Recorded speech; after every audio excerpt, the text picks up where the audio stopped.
the moment we step into that corridor of opportunity, chasing a vision, it doesn't have to be a perfect vision, but a clear vision. So you have clarity of vision.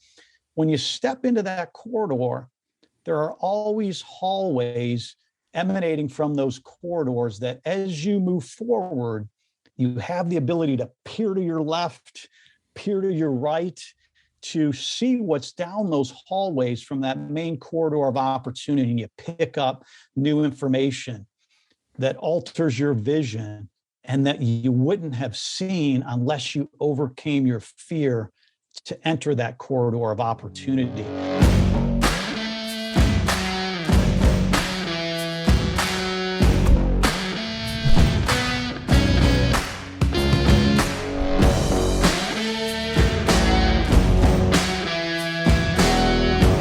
Welcome to the Spear and Clover podcast, the show that tells the stories of renegade entrepreneurs who bet it all on their passion. I'm your host, Jason Spisek, and I'm a serial entrepreneur on a mission to build a community of entrepreneurs just like you who don't see their reflection in day-to-day life. Each week, I sit down with a visionary entrepreneur who saw the world as it could be and couldn't help but take action. What would you do if your hard work paid off and your entrepreneurial dreams came true? Today's guest chose to lean in hard on mentorship, philanthropy, and is helping to start a school. If you're enjoying these episodes, please take a moment to subscribe, like, and review. This is the best way to stay in the loop when we drop new content. Sharing this podcast with friends is the best way to ensure that we can keep making them and bring on more and interesting guests. David Galbenski is a true entrepreneur's entrepreneur. From the moment this conversation began, there's a palpable feeling that not only does he love being an entrepreneur, but also loves helping others on their entrepreneurial journeys. Dave is a longtime business owner, author, public speaker, and philanthropist. Recently, he's launched an accredited MBA program for entrepreneurs at the Global School for Entrepreneurship. Please welcome Dave Galbenski. Today, I'm joined with a really special guest. My guest is an entrepreneur, a lawyer, an author, a public speaker, and his most recent thing is he's starting a school for entrepreneurs. Dave Galbenski, thank you so much for coming on today. How are you doing today? Hey, doing awesome, Jason. Thanks so much for having me. It's really cool to hang out with other entrepreneurs and talk all things entrepreneurship, man. It's what gets me up in the morning. So I'm honored to be on your show, excited with what you're doing. Yeah, and I really appreciate that. I mean, even we've only spoke maybe in the last 10 minutes and for another 20 before on a quick phone call. And right away, you know, for me at least, I just love your energy and your clear passion for entrepreneurialism and helping other entrepreneurs. You know, one of the things I like to start off the show with is just a quick, you know, who you are, what you do, give us your entrepreneur background, and we'll kind of go from there. Yeah, awesome. Absolutely happy to do it. Always start out with a little personal stuff. I'm married for 26 years now to my lovely wife, Lynn, who has been a key part of my entrepreneur journey. Have a daughter who's graduated from college, and, you know, she's grown up with that entrepreneurial mindset along the way. And, you know, lived in Michigan, been an entrepreneurial thinker ever since I can remember. Formed my first company when I was 24, right out of law school, and have been doing entrepreneurial ventures since. So it's been an absolute blast because to me, it's really about that mindset. You know, how do we really think about the world entrepreneurially, creatively, and then turn those visions and ideas that we have actually into realities. So not only have I enjoyed being an entrepreneur and creating enterprises, but really love supporting other entrepreneurs, gathering with other entrepreneurs, being in community with other entrepreneurs. And that's been a key part of my life in terms of where I volunteer and spend my time. It's just really in that entrepreneurial community that really gets me going and have a ton of fun being a part of it. Yeah, and I think that comes through immediately. You know, I feel like the word entrepreneur, I think it sometimes is misunderstood. I think, you know, to hear you talk about it, it makes me realize that it's an art form, right? It's people creating something that didn't exist before. And when you're coming out of law school, why law school? What made you want to pursue a law degree? Well, I'll date myself a little bit, Jason. I came of age when there was a show on TV called L.A. Law, man. Sure. And it made practicing law like the sexiest thing alive, right? You saw these, beautiful people in great clothes in a wonderful high rise. And then they'd go into court and in about 45 seconds, make an incredible closing argument, win the case. And I'm like, man, that's what I want to be. I love public speaking. I love, thinking about things, solving problems, presenting on them, representing people. I was like, man, I'm going to go to law school. I know lawyers in my family. So that was my sense of what being a lawyer was. So, went to law school, became a lawyer, did an undergrad as a business student from the University of Michigan. And when I got out of law school, with that vision, I also started to then look at the legal profession as a business, as an industry. So, as I launched my legal career, it wasn't quite LA law. I realized that the amount of time I was in a courtroom as a young associate was about 1% of the time, and 99% of the time I was researching cases, writing briefs, doing all kinds of other stuff. And I said, boy, is that really what I want to do with the rest of my career? And as luck would have it, started thinking creatively about business as law as a business, right? And came up with an idea that became my passion for 20 some odd years, actually probably more than a quarter of a century, building a company called Lumen Legal in the legal staffing and outsourcing space that my wife and I ran and sold in July of 2020. Wow. Yeah, I think a lot of folks sold in that year. 2020 was a reset for sure. Was that something that you had, you were there for 25 years. Was that something you had always had an eye on selling, or was that a decision you made because of 2020? Yeah, no. We were doing incredibly well in 2020. So it was not a COVID related a sales situation. Being in a professional services, fortunately we were not impacted, as it relates to physical stores, et cetera. My heart goes out to all of those entrepreneurs that were negatively impacted by COVID that, really struggled. But for us, because it was IT enabled services, our workforce was able to continue on remotely. But I always look at, an entrepreneurial venture as, I'll use an analogy about how we look at, selling our organization and exiting. I always look at it. I'm not a surfer, but I think surfing is this, really apt metaphor for thinking about when you should, exit a business, right? And, I think when I look at what we were doing in 2020, there was a lot of great things going on. So in essence, a lot of great waves going on in the legal services industry that we had caught over the last decade, which was, incredible transformation in that particular industry. People were focused in on containing cost. Our business was right in that scenario. People were focused on using technology and beginning to change. Our business was focused in on that.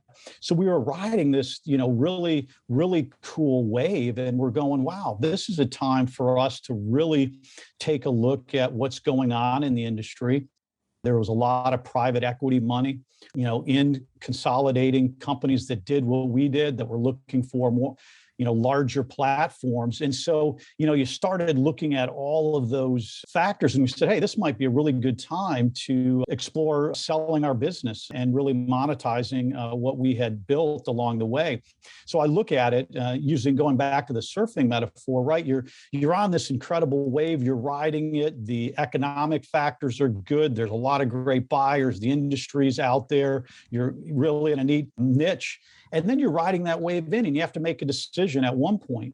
Do you decide to explore an exit strategy at that time, ride the wave in, jump off and go to do something else entrepreneurially? Or are you ready to then say, hey, I'm going to swim back out and catch that next wave because I think the next wave is even bigger and I love what I'm doing. I want to make it happen. And I think every entrepreneur has to make that decision. Where are they at in their surfing day? Where are they at in the waves and how good they are?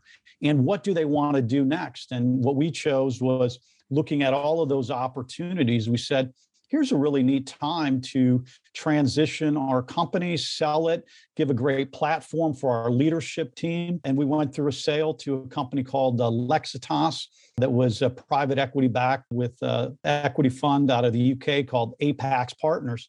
So it worked out great for us to deliver a high-performing company to their platform, transition our leadership team, and give us an opportunity to look at what was next in our entrepreneurial career. And at what point did you decide, did you have to make any changes to the business to prepare it to sell? And if so, like, what did you do and how long did that take?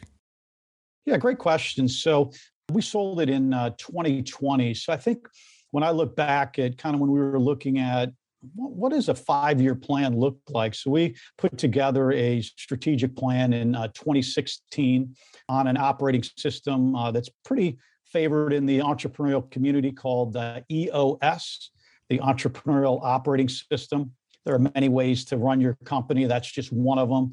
We chose that as our operating system. And one of the things you do is you set out a 10-year vision, peel it back to 5, 3, no different than a lot of planning. And so we went on just kind of a strategy there for what does it look like 5 years out? Where are we going to grow it? How are we going to grow it? What are we going to do? And that's the plan that we put out there. We began to execute on it. And then there were just opportunities to, exit the business. And I think a lot of things you do when you're looking at potential strategies to exit is you're just, really looking at building scalable models, replicable models, processes, really strong core values. And then you're just looking at, trying to drive great financial performance along the way. Mm-hmm. Yeah. And I had a cup of coffee as a commercial banker, as an analyst when I came out of school. And one of my favorite things was looking at different types of companies and sort of what the value drivers for those companies were. And so the example I always say is one day I'm looking at a brick manufacturer or maker, and the next day I'm looking at a law firm, and the differences in what drives value. So I know that your company dealt in law, but help me understand, just, and this is technical for my sake, because I'm curious. Yeah. What was like the value driver of your business? Was it a lot of talent, or was it mostly the technology and processes? Because I think for listeners at home, it might be hard to suss that out.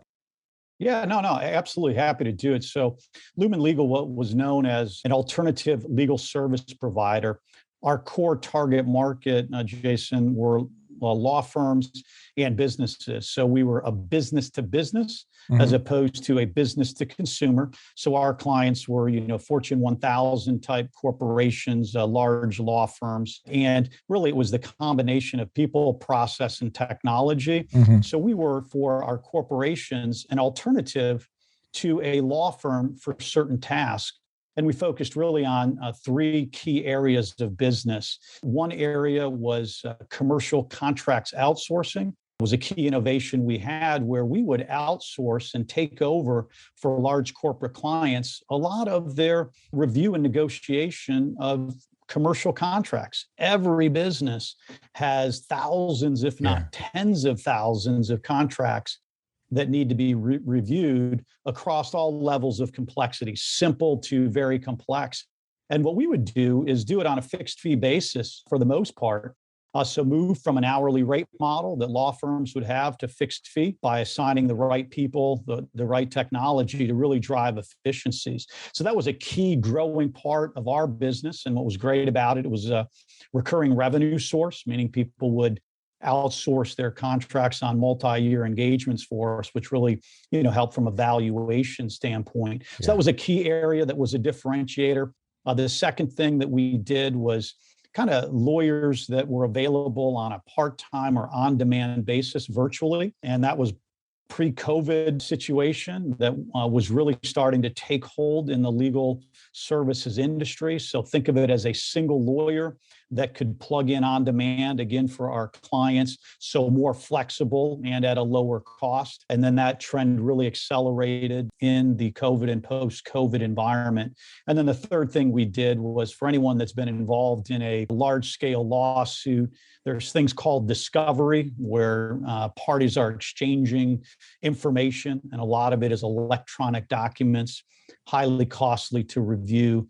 And what we would do is put together project teams of lawyers to work in front of computers and review on technology all those documents and, spot those hot documents that may be relevant to the litigation or privileged documents that you didn't have to give to the other side. So that's what we did at Lumen Legal, and was that niche, serving large law firms and corporations in those three service offerings. And it was kind of that combination of people, process, and technology that made it a little bit less expensive than a law firm and more efficient. Wow. I love your business. I think that's brilliant. I think all of that is amazing. I really appreciate you sharing that with us. So, just preparing with this and even talking to you, mentorship is just spread across the page. At what point did mentorship start to play a role in your life? And then at what point did you start to become a mentor to others? Yeah. Here's how I view mentor-menteeship, right? Is I think we're always playing both roles. Even when we're young in our career, right? We are still serving as mentors, and we are mentees, right? And I think it's that recognition that as a mentor, we learn as much from as our mentees as they're learning from us. So I've always had that philosophy. So I've always kind of looked at that as a way I go about life, and how can I give to others and how can I learn from others in that particular process. I think when I think about initial mentors, right, oftentimes they're close to the family. So I would put both my mother and father as entrepreneurial mentors. They ran a small business, a bar restaurant that kind of lit my entrepreneurial fire of getting out there and chasing a dream. And then I was very lucky early on to get involved in the Entrepreneurs organization and get to connect and learn from entrepreneurs that were further along that journey than I was at the time when I joined. So I would look at a lot of the members of the Entrepreneurs organization that served a role as mentor. And then I would say, I've continued to be a mentor probably for the last 20 years in formal fashions as opposed to an informal fashion, where I've just begin to share my own experience and do it to try to help individuals achieve their goals and lessen their learning curves. I think it's always a key mantra of the Entrepreneurs organization is share experience so that others can learn from that in their own world. And I think that's the key philosophy in the mentor-mentee relationship. Yeah, and I can't agree more. I think mentorship has played such a role for me. And you mentioned being a mentor even when you're young. I started a gym with my friends, a couple of military friends of mine, when we were going to school back in 2010. And we started a gym because the gym that was available was too expensive. It was a CrossFit gym. It was more expensive than I was willing to pay. And so I was teaching people how to do something while I was still kind of learning it. And at that time, I was like, if I'm just 3 months ahead of the folks in front behind me, I can teach them what that they would have learned in 3 months. And it's just so funny how much the standard that I held myself to immediately went up. The amount of effort that I put towards educating myself immediately went up. The angles at which I attack problems as a mentor immediately multiplied, because now I have to look at it from all of these different points of view. And that's where, what you've done in your career has been so impressive. I mean, you've written books for entrepreneurs. What made you decide to try and write a book? Yeah, I always think, sharing knowledge through, the traditional book format is always a neat way, right? I think there's so many different ways people learn audio, via writing. And as a lawyer, I did a ton of reading. So I gravitated towards sharing knowledge, in the book format. So, I've written a couple books specific to the legal services industry. And then my initial foray into the entrepreneurial mindset was a kind of a booklet called, Make It a Great Day. And really it's all about, how do we, turn from having things done to us versus actually taking action. So Make It a Great Day is a spin on, a lot of people that would greet you to say, hey, have a great day, and I always turned that around and said, Well, you know what? I kind of look at it as, we have a choice in our lives. Instead of have a great day, which is kind of, reactive. Why don't we be very proactive and make it a great day? So it was really just a way to start sharing how I viewed life and how I attack life from a mindset standpoint. So that was when I started, just sharing those, kind of in a book format. So shared a lot of neat concepts in that book. And, one is what I think a lot of entrepreneurs struggle with, getting going, right? And I shared a concept in that book, Make It a Great Day, called the corridor of opportunity, because I think it speaks to entrepreneurial mindset and what I hope to encourage when I talk to people, which is, a lot of people can vision something for their life or their career, and they throw it out there, right? They see it. It's very clear. It's at, the end of this long corridor. So picture a long corridor that you've been on, the Pentagon. If you've ever been to the Pentagon, it's just this massive corridor, right? And a lot of people oftentimes can see a vision out there, right? But they get stuck because of fear, standing outside of the corridor and never going to pursue their vision, because they're always fearful of, do I have it exactly right? Do I have all the answers? Do I know enough? And they get stuck outside the corridor with fear. And what I always say is, if you have that vision, if you have ideas, overcome that fear, because what I've learned in my entrepreneurial journey is the moment we step into that corridor of opportunity, chasing a vision, it doesn't have to be a perfect vision, but a clear vision. So you have clarity of vision. When you step into that corridor, there are always hallways emanating from those corridors that, as you move forward, you have the ability to peer to your left, peer to your right, to see what's down those hallways from that main corridor of opportunity. And you pick up new information that alters your vision and that you wouldn't have seen unless you overcame your fear to enter that corridor of opportunity. So when I speak to aspiring entrepreneurs, it's like, set out the vision. You have an idea, overcome fear, man, just move into that corridor of opportunity. You will begin to see things differently because you're on that entrepreneurial journey that'll help you shape your vision, help you pivot your product or idea, but you can't achieve it without actually entering the corridor. So I love that analogy, and hopefully your listeners will find it impactful as well, particularly if they're inspiring entrepreneurs with an idea and they have that fear where they're like, oh man, Dave, or hey, Jason, I can't get out of it. Hopefully that's a picture that says, hey, you're clear on your vision, you got clarity of vision, but enter that corridor. So I thought I'd share that with your listeners, because as it was shared with me and what I thought about it, it's like, wow, that's really what entrepreneurship is about, is taking action, moving from a passive way of have a great day to make it a great day, to entering these corridors of opportunity with clarity of vision. Yeah. And I've met dozens or hundreds of people who have an idea. They think that maybe they want to do a thing. Shout out to Matt Lamson, was recently on the show. He came to me maybe 2 months ago and he says, I'm thinking I want to open a bar in 10 years. Yep. And Matt will tell you, and I'll say the same to you, if you don't want to start a business, don't hang out with Dave or Jason, because we're going to be the ones to make you take the first step down that corridor. Do you think 100%. That's something that can be trained? Because I know in my experience, that's never been, taking the first step has been not a struggle for me. It's more sticking to the hallway that has been a problem for me. Have you seen that be a skill that can be trained? Yeah, that's a great question, Jason. I've pondered that a lot, right? Because it's always about, is it nature? Is it nurture? Or how do you go about it?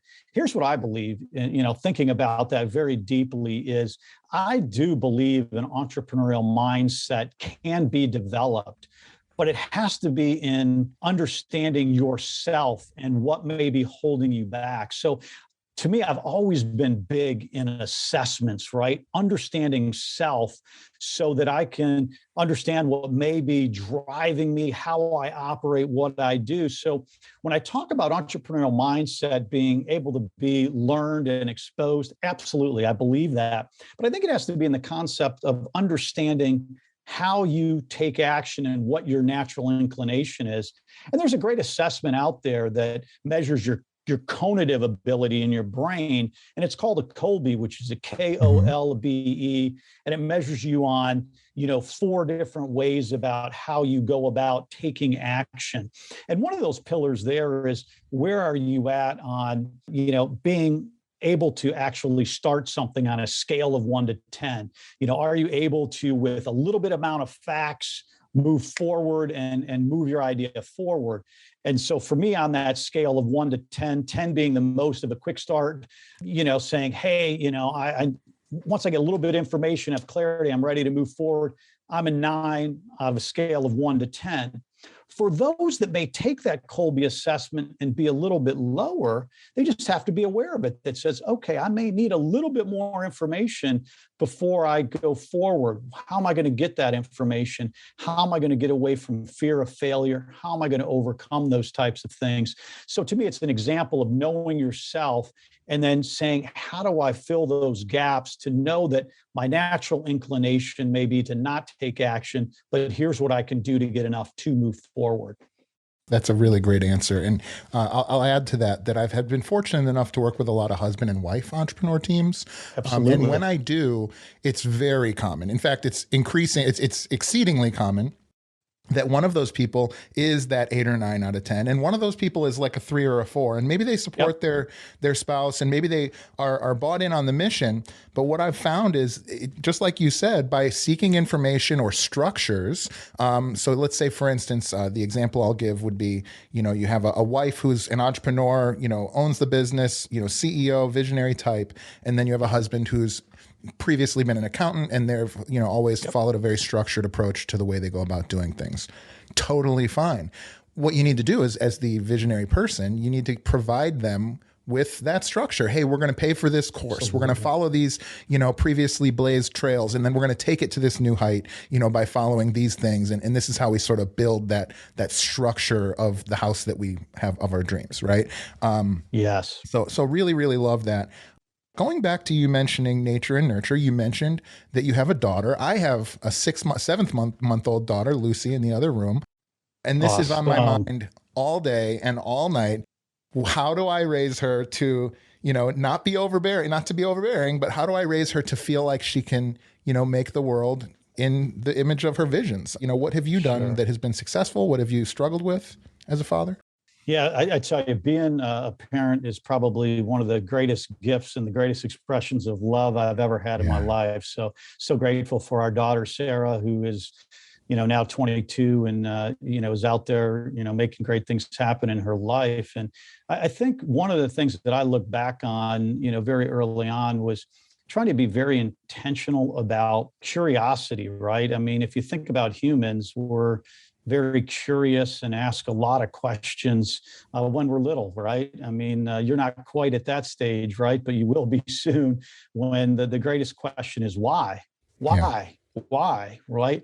And so for me, it's not necessarily teaching it, it's modeling ongoing curiosity as we move through the stages, right? So to me, it's just understanding that we as humans are very curious, we're very creative, we're very innovative, we're very flexible. And how do we continue to model that as you move through life? So, one of our key things with our daughter, Sarah, was to try to, foster an environment of, trying multiple things, being very curious about it. So that was one thing we looked at and tried to model as well. Second thing I believe in fostering entrepreneurial mindset is just understanding that we're on a journey. We never know everything. So can we choose to learn and grow?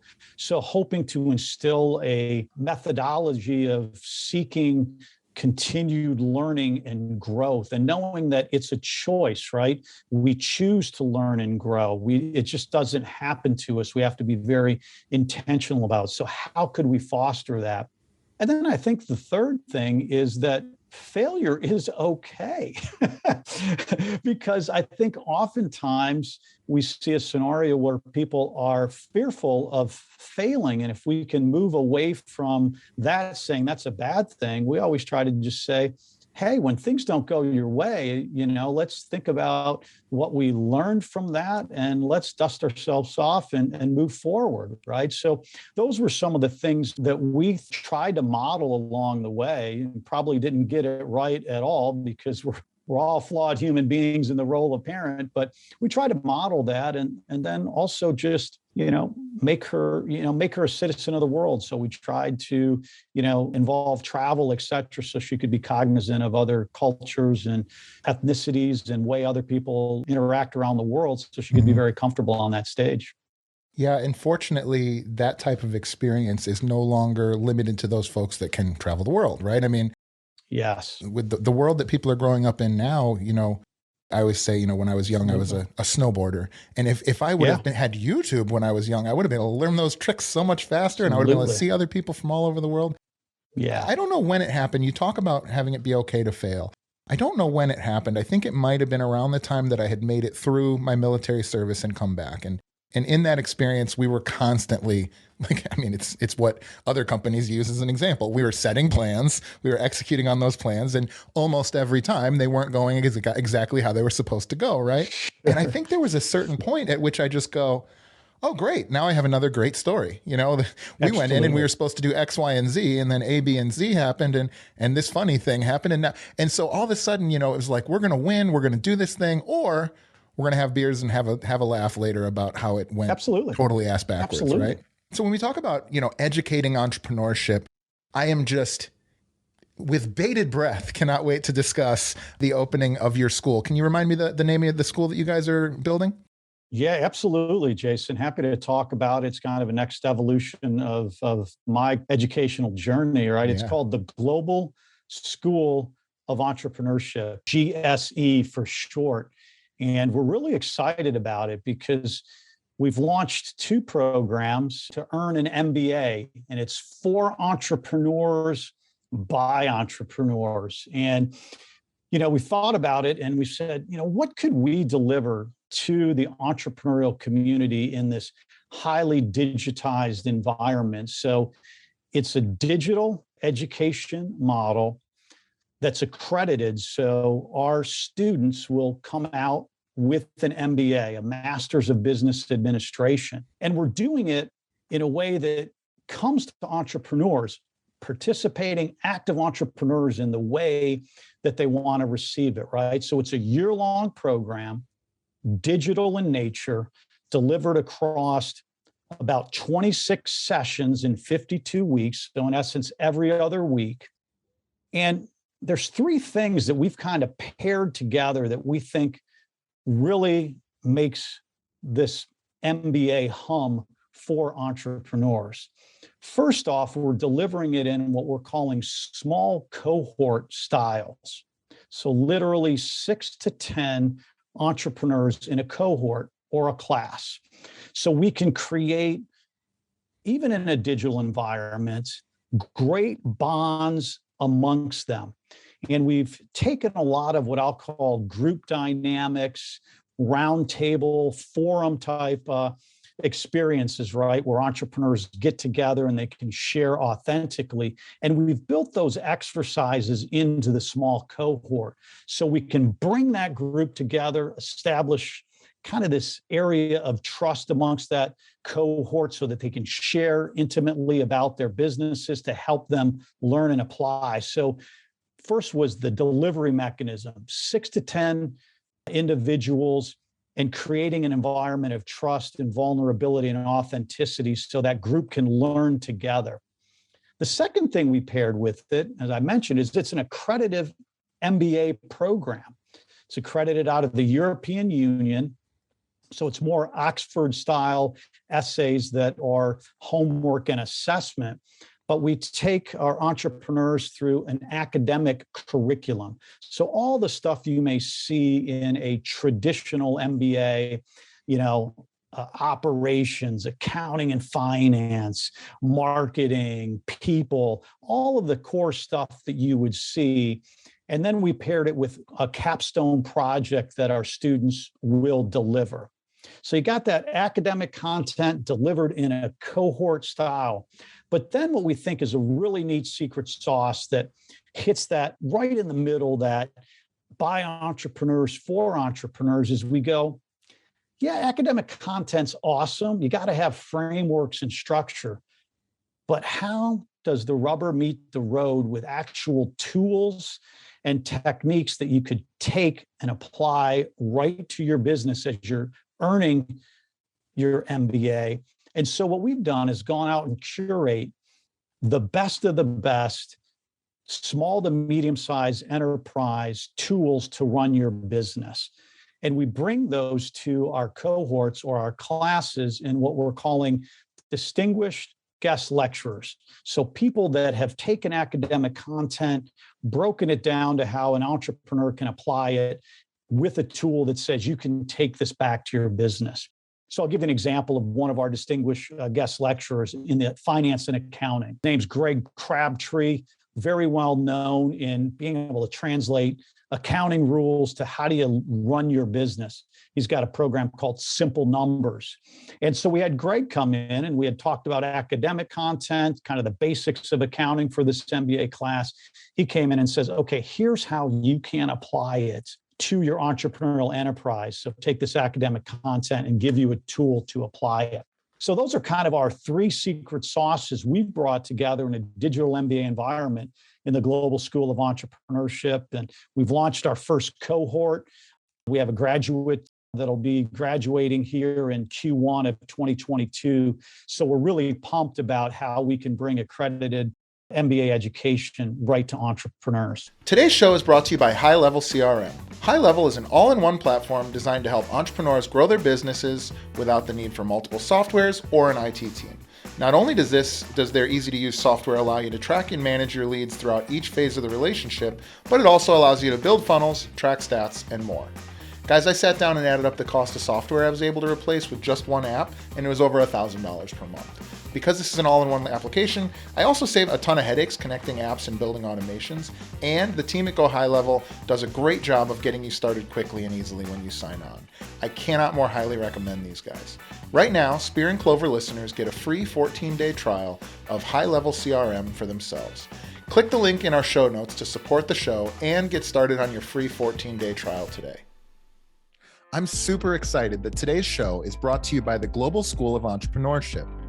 Most practicing entrepreneurs cannot take 2 years away from their growing business to attend a full-time campus-based program or spend every weekend away from family and business for a couple of years. Finally, there's an accredited program specifically designed for you to work on and grow your business while completing your MBA. The GSE MBA complements the needs and schedules of someone actively engaged in an entrepreneurial venture while still covering the accredited curriculum expected from any MBA program. The Global School of Entrepreneurship offers a unique offering called the Mastermind to MBA program. It consists of 10 students who work together in a forum-style cohort and meet every other week for a year. The GSE MBA helps you develop skills in critical thinking and strategic planning. Students also develop competencies in leadership, decision-making, and communication with both employees as well as the important stakeholders in your business. You will be exposed to world-class academics and fascinating guest lecturers. You'll work on your business while working in your business. Students are guided by real-world entrepreneurs with decades of experience starting and scaling businesses just like yours. Best of all, I'm beyond proud to announce that the Global School of Entrepreneurship has agreed to offer one Spear and Clover listener a scholarship to join an upcoming Mastermind to MBA cohort. They are looking for someone just like you to bring a unique perspective to the program, and they are accepting applications right now. To learn more and to apply, simply go to www.gse.mba/spear. That's www.gse.mba/spear. Don't miss this opportunity to level yourself up and surround yourself with other like-minded entrepreneurs just like you.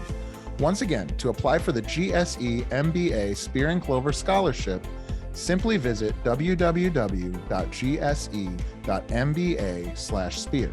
That's www.gse.mba/spear. Today's show is brought to you by Scaling with Media.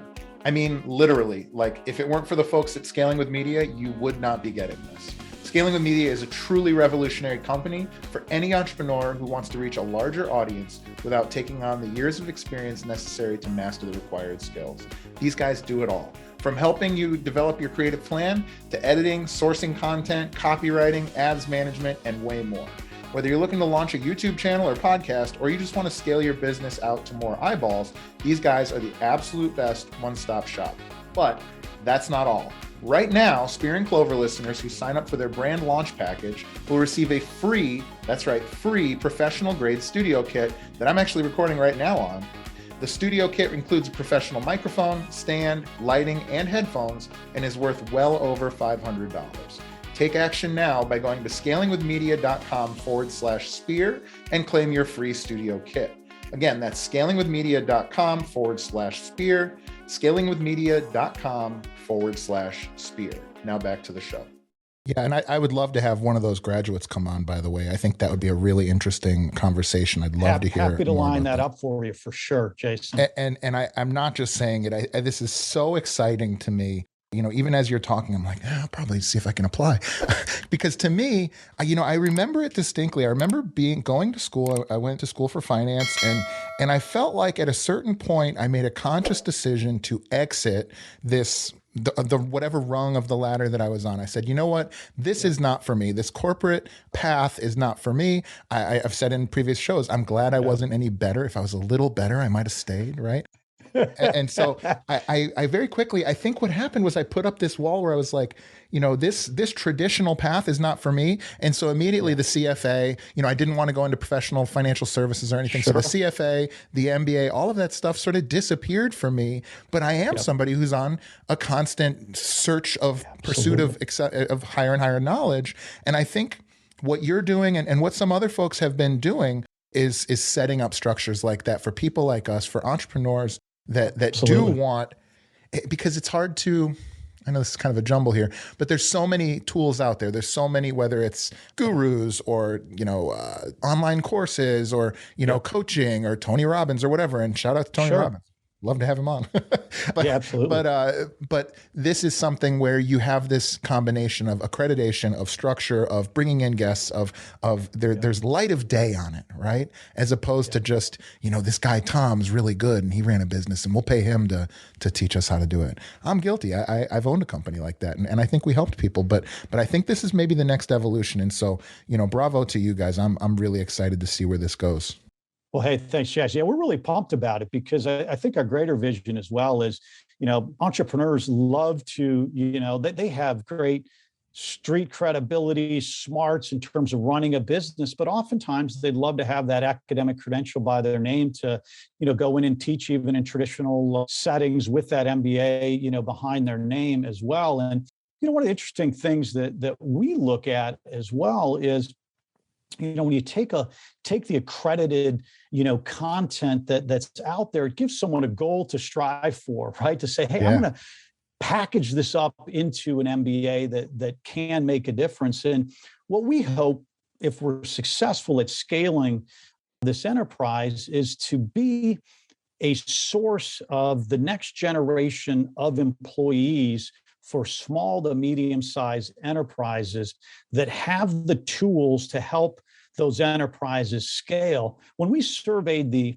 existing, MBA landscape, both traditional universities that, your top MBAs, programs that are out there, as well as digital-only programs, what we realized was that academic content was really geared towards producing employees of large companies, right? Equipping them with the tools and techniques there.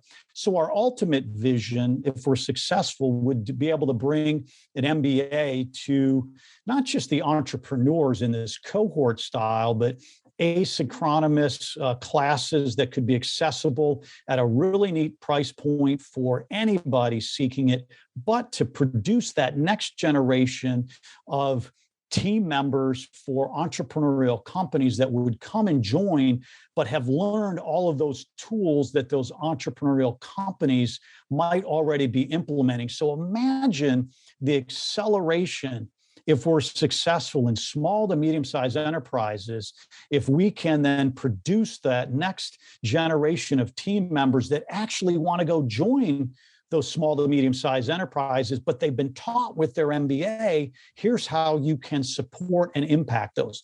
That's what really excites us, Jason, is the longer-term vision that we could have. Because, if I look at US data, 2/3 of enterprises, people out there are, small to medium-sized enterprises, right? I mean, that's where the rubber meets the road that's out there. And if we can equip team members and employees with that, boy, we could, increase GDP, we can create jobs, we can, move people up out of poverty if we can really empower small businesses and medium-sized enterprises to scale.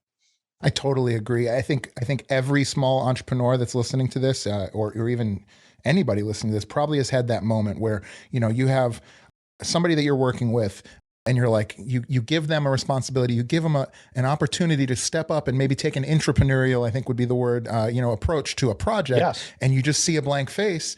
And you want to blame them, but then you look at what the structure has been up until now. And the structure was, my understanding, not to, I'm not positive, was our school system is designed on factory work, right? I mean, our school system is designed to put out folks that are singularly focused employees, right? And I think that what you guys are doing, as well as shout out to Tim Kennedy, has opened a school down in Texas that's geared towards this. My friend Will Taylor was telling me about a school in Puerto Rico that's geared towards this. We're talking about primary, middle school, and high schools that have entrepreneurial approaches. And more, I think, if America is going to compete, like you said, it's going to be in this medium to small business, this entrepreneurial style that frankly no other country in the world, I don't think, can compete with us on. But if we continue to try and field factory workers in our Fortune 500 companies, maybe that won't be the best approach. Yeah.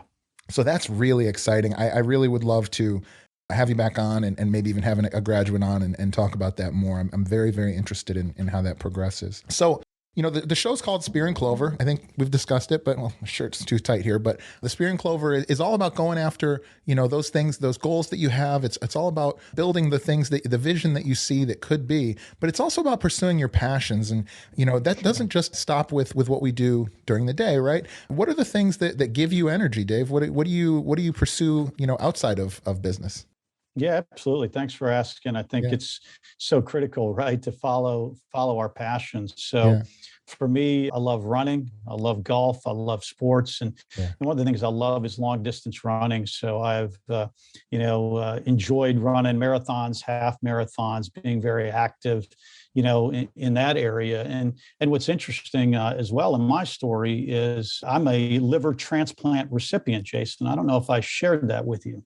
I saw it online. I wasn't sure if I should bring that up or not. That's such an interesting story. Happy to bring it up. Happy to bring it up. And so passionate about, how you can, go through, a life-threatening situation and come out on the other side, pursuing your passions and enjoying, athletics and driving things forward. So for me, it's running, and I love the fact that there's such a great, not only physical health aspect to it, but a mental health aspect to it for running. And so what I always look for people when they're looking at passions is, how can we have physical and mental health paired together? So for me, my passion is, out there, staying active, staying healthy. And, my wife and I are in the midst as well of launching a foundation focused in on supporting the awareness of living donor liver transplant. A lot of people don't know that the liver, Jason, actually regenerates. It's one of the organs in the human body that regenerates. So someone can give you a portion of their liver and it regrows in them to full size, and it regrows in you to full size, the recipient. So it's amazing. And it was life-changing for me. My brother-in-law, Mark, ended up giving me a portion of his liver to keep me alive. So we're in the process now of paying it forward, launching a foundation focused 100% on living donor liver transplant to drive awareness of it so that, no one perishes while they're on the wait list waiting for a transplant. So that's a passion that I'm involved in. That's a nonprofit passion that we're getting ready to launch here very quickly. Wow, that's really interesting. And if you send me the link to that, I'll put it in the show notes below. What changed in you before you found out about this condition and coming out of it? What do you feel like maybe changed about you, if anything? Yeah, no, a great question. So, I talk a lot about it, about, what leadership lessons I learned from the journey. So for me, it's been about almost a decade. I found out that I had a rare autoimmune disease called primary sclerosing cholangitis, or PSC for short, which is rare. It's an autoimmune disease that your own body attacks your liver. There's no treatment for it other than undergoing a liver transplant. So it was a journey of about 6 years of that autoimmune disease. I had a liver transplant November 25th of 2019 at a great transplant center in southeastern Michigan called the Henry Ford Hospital or Henry Ford Health System. A great entrepreneur there, Henry Ford, who not only impacted the automotive industry, but had a health system that saved my life with some great advanced techniques in living donor liver transplant. And I learned a lot of leadership lessons on that journey, right? Of having an autoimmune disease, moving to the transplant list, getting a living donor from my brother-in-law and being open and vulnerable about that, going through a transplant, recovering from the transplant, doing all of those things. And I kind of distill it down to probably 2 or 3 lessons that I talk a lot about that I learned. Maybe I always like to say, Jason, I probably knew, but I knew them with a lowercase k, as in, KNEW, but now I know them with a capital K, right? By having gone through an experience. And the first thing that I'll highlight is what I like to call realistic positivity. And that spawned from a book called Good to Great, which any of your entrepreneurs that are listening that haven't cracked a copy of that, great read. Side note, it's 20 years old, I think now, Jim Collins. But realistic positivity came from reading that book and then going through this journey, which came from the fact that there was Admiral Stockdale that was quoted in John Collins, and he was a Vietnam prisoner of war and went through it, but he always had the right mentality of, hey, I know I'm going to get through it. I got to have faith, but I got to understand what the brutal facts are. So for me, I coined it as realistic positivity. I'm going to always have optimism, but I'm going to have it grounded in reality. So I think the life and leadership lesson that I learned from that journey, Jason, was having always a mentality of realistic positivity. So that was the first thing that I learned in this journey. And I'll pause there before I share a couple of the other learnings in case you have some observations on in your life or otherwise questions on that. But that was a key thing, realistic positivity that I think can be applied to any entrepreneur when they're looking at their business and their life. Yeah, I think I'm just so fortunate. And I think a lot of folks that I meet that are entrepreneurs are so fortunate when it comes to that. I meet very few entrepreneurs that aren't optimistic. Now, I do meet entrepreneurs that are optimistic that aren't pragmatic or realistic necessarily, and that's okay. I think there are folks that get very far that way, but definitely, I think I've been very fortunate, and it sounds to me like just talking to you that you have as well, as far as knowing it with a lowercase k.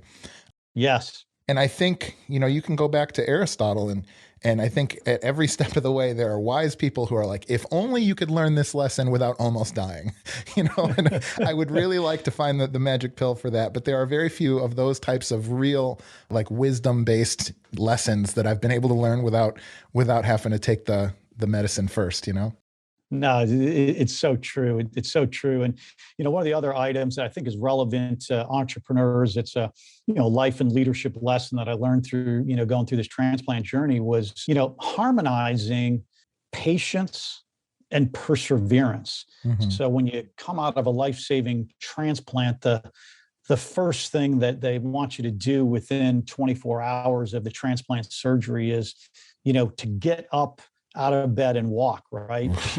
So that's one thing that you have. And then you're going to go on this, trajectory, hopefully of healing and getting back to where you were at, right? And what I learned in that journey, right, again, was life is not linear, and you're going to have these scenarios where I had to be more patient, but yet I had to persevere.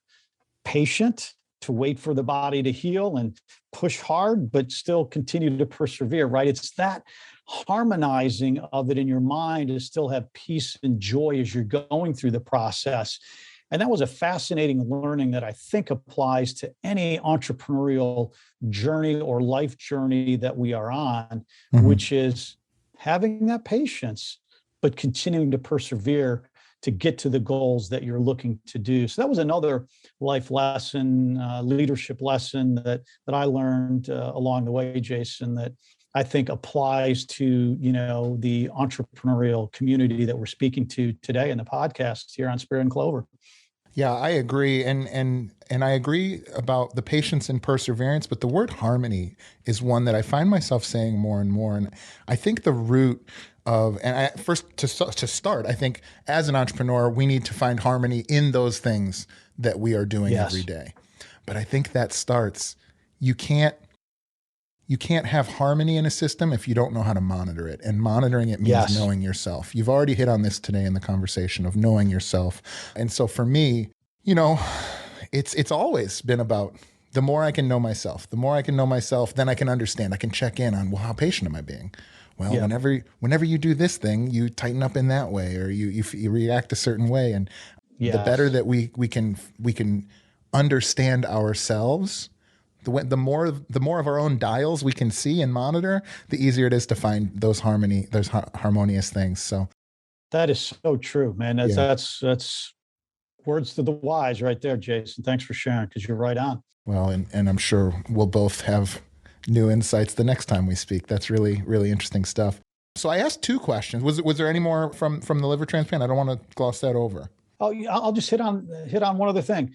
What I learned as well through the journey in the hospital was the one thing, focusing in on the one thing every day. Yeah. A lot of people talk about three, what's most important, et cetera. What I learned clearly was identify that one big thing that you need to achieve that day. And I briefly mentioned, coming out of the transplant surgery, that first 24 hours, there was only one thing that everyone told me that I needed to do within that first 24 hours was to get up out of that hospital bed and walk, right? Yeah. And it was critical. They said, patients that do that recover quicker, they move along, they're ready to go. That's what you got to do. And so it just really solidified all the teachings that we hear from so many other great people about focus on life, of identifying key priorities, number one things, 3 things a day, whatever it is to focus your time and energy on. That really became apparent. And then each day thereafter, I would focus on, okay, what is the one most important thing today in this recovery journey? And I think it can be applied in your life, in health issues that you have. But that was a neat learning, because I went through that and I said, I now know that more than ever before, that it is so critical to be clear on what is the most important thing that you're focused in on that day, whether it's business, personal, or whatever. Know what that is and attack it with a lot of tenacity. Yeah, that's very insightful. I think one thing I'll never forget. I knew somebody who, and I've known several people that fit this story, but there's one in particular. I knew somebody who had a heart attack, and this person had a heart attack. They were out of shape. They were overweight. No judgment, but those are factors, right? Sure. And they came out of surgery, and there was the thing on the first day, you got to get up and walk around. And I just remember that they were so defeated, unfortunately. And I remember, that feeling of, you hear these stories of survivors and how strong they are and how they did that one thing, or they took that next step, and that person didn't make it. And I don't know if anything could have been different, but to some extent, do you think that spending your entire life up until this point seeing obstacles and having the courage to step forward and overcome them, do you think that prepared you for this difficult task more than maybe somebody that hasn't spent their life doing that? Yeah, I definitely think so, right? I think anytime you have that confidence to know and that experience to know, hey, things may look dark, but I'm going to tackle them head on. I'm going to move forward with it. Gives you that confidence to say, yeah, this is the right thing to do. And, no matter how much it hurts or no matter how tired I'm going to be after that, getting up and walking a couple laps around the hallway. Yeah, I think it gives you that ability to say, I've done this in the past. I can do it here. And it gives you that confidence, right? I often shared it with our daughter. She was a runner in high school and cross country. And as I shared with you, I love to run. I said, what I've learned is it's so critical to our lives to be comfortable with the uncomfortable, right? And the more we can get comfortable with the uncomfortable, the better off we're going to be. And I think running is always that, for me was always that thing there. Well, if I'm pushing myself and getting uncomfortable, I got to get comfortable with that. But I know then I'm growing, my fitness is growing, et cetera. And I think that's applicable in life. And it's one of the mantras I shared with our daughter. I share with myself. I tell myself, every day, get comfortable being uncomfortable. And the more I can have success with that, the more I'm able to go out and tackle other things and not worry about that, because I feel like I've trained for that. So to answer your question, absolutely having that experience leading up to, the transplants certainly helped. Yeah, you should check out. I had a conversation with my friend Robin Lalonde, and she's a very accomplished endurance and marathon coach. I think she said she had, at last guess, she had helped 5,000 people run a marathon in the past. And oh, that's awesome. She talks about the sweat bond that you have. She talks about collective elective suffering and the power of that. And I'm a owner of a CrossFit gym, which is collective elective suffering. And and there's this tribal thing that you get. But even if it's just you doing something hard, I mentioned to you earlier on, my face is always red on these shows, Dave. I don't know what to do, but it's because I do jujitsu about an hour before. Passion. You have passion going through your veins, baby. I'll take that. But it's because I go to jujitsu right before I record these podcasts, and so I just got choked out for an hour and a half. But either way, I think that when every day is hard, and something comes along that's new and hard, it's maybe not as daunting and insurmountable as if you have been just kind of hanging, right? Absolutely. So Dave, this has been awesome. I asked two questions of everybody that comes on the show. The first question is, if you had access to unlimited capital, how would you profitably grow your business or the things that you're doing right now? Yeah, that's a great question. I love it. So unlimited access, right? It's just there. You can spend it. You don't have to worry about it. All you got to do is make money back. It's got to be profitable. That's it. Yeah.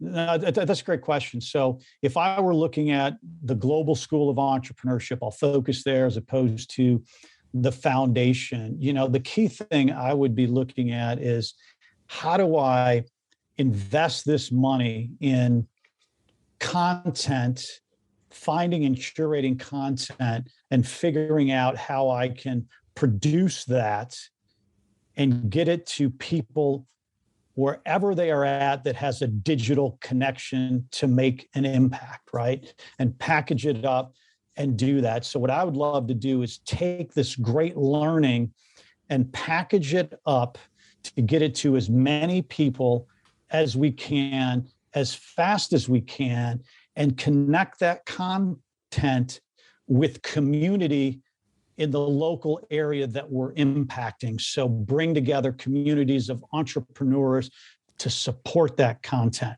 So that's what I would do tomorrow, so that I could bring down dramatically the cost of distribution of that content to maximize the impact of people that we could influence with entrepreneurial mindset, thinking, and tools to change the world. That's what I would do with unlimited capital tomorrow. I think that's smart. Yeah. So connect with, an existing organization like EO, or create an organization like that would allow you to get into those hands, maybe translate things into different languages so you could spread more. That's fantastic. I think that's a great question, or great answer. Second question I ask is, if you had to stop doing every business you're currently doing or have done in the past and had to start a new business tomorrow, what do you think that might be? Wow, that's interesting, because my two best ideas are moving forward right now. I just had that thought, Global School of Entrepreneurship and my Living Liver Foundation that is launching. But if I had to launch one right now, what else would I launch? That's a great question. You know what I'd probably do is I would launch a business that created organs that would replace the need for living donors to have it. So I'd skip ahead of the foundation that is using living donors to address transplant. And I would go out and launch a business, and piggybacking in on unlimited capital, if I had it from the first question, that could accelerate research into growing human cells into organs that are able to be custom manufactured, if you will, for the patients, such that there wouldn't be any need for anti-rejection drugs. That's what I would do, because that would stop anyone from dying because they didn't have access to an organ to be transplanted. Some of that research is happening.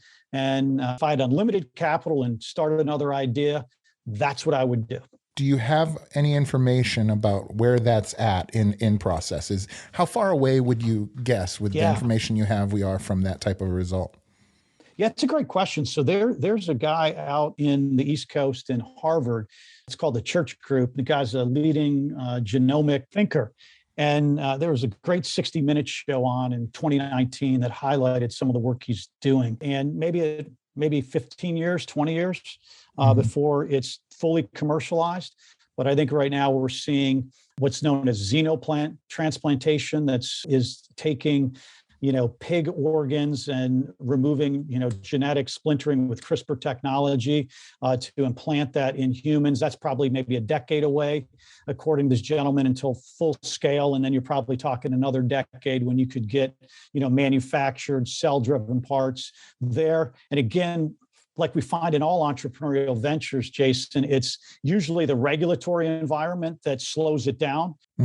I think if you had any transplant patient that, it'll be regulatory and ethics, right, that'll slow it down. There's a lot of entrepreneurial thinking there. Any transplant patient facing death would say, give me that. If I can't get another organ, I'm willing to try, even if it prolongs my life 2 days and you learn something from it, let's do it, right? Because then my life would have made a difference.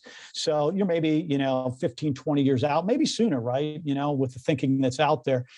I think the technology will be there quicker. It'll be the ethics and regulatory that needs to sort through before we see full-scale adoption. But that's where I would spend a lot of time and money out there. And who knows, I may, as the next generation of where I take my life over the next couple decades, because I have a huge interest in that with my own personal experience, and would love to save, thousands and tens of thousands of lives that are happening with people. So two great thought-provoking questions, and I just combined them in my answer. So I hope I wasn't too entrepreneurial for that. I'm going to reject it, Dave. We're going to have to refilm this whole thing now. No, that was great. And frankly, you talk about the ethical and regulatory concerns. And listen, as an entrepreneur and a admittedly libertarian version of an entrepreneur, it's very difficult for me why don't we just do this? Why don't we just do that? Yep. But thank God we have, PhDs out there that are going through the ethical slippery slopes that guys like me and you are very apt to go out and stand on, because, who knows, right? There's all sorts of questions that arise when you get into those types of things. And, I guess that's a question for another discussion, but that's really fascinating. And I think very inspiring. I think if there's anybody out there interested in this research, please, Dave's contact information, you'll be able to get a hold of him in the link below. So feel free to reach out. Maybe we can make a connection there for you and that possible endeavor. Well, Dave. Hey, thanks so much, Jason. I really appreciate it. It was awesome to talk about, to learn more from you. Love what you're doing. Thanks for allowing me to highlight the Global School of Entrepreneurship. For those that may want to check out the link, www.gse.mba. And then I'll have the Living Liver Foundation up and running as well, which is at livingliver.org. So anyone that's interested in a couple of those topics, please come check it out and drop me a line. I'd love to continue the dialogue. Always looking to connect with people out there. Please feel free. And Jason, thanks for the great work you're doing out there, just connecting entrepreneurs in this community, man. You're doing a great service, and really honored to have spent some time with you today. Thank you so much, Dave. And I feel like we just touched the tip of the iceberg here. So I'd love to have you on again, particularly with somebody from the cohort, either individually or with the both of you, but just in general, as these things are developing. I look at your bio and I think we went through about half of it today. So, I'm just really, really grateful that you chose to come on to a show that really doesn't have much of a following yet. Hopefully that'll change. But Dave, again, thank you so much for your time today. Had a blast. Make it a great day, Jason. All right. Thank you guys so much for watching or listening to the show. If you enjoyed the show, please don't forget to show us some love by liking, rating, and subscribing so we can keep making more and better content. If you'd like to support the show and get a great additional content like exclusive shows and even live group masterminds, please head over to patreon.com/Spear and Clover to become a member of the tribe. If you're interested in learning more about how we help entrepreneurs, visit spearandclover.com or message us on any of our platforms. Thanks again, and we'll see you soon.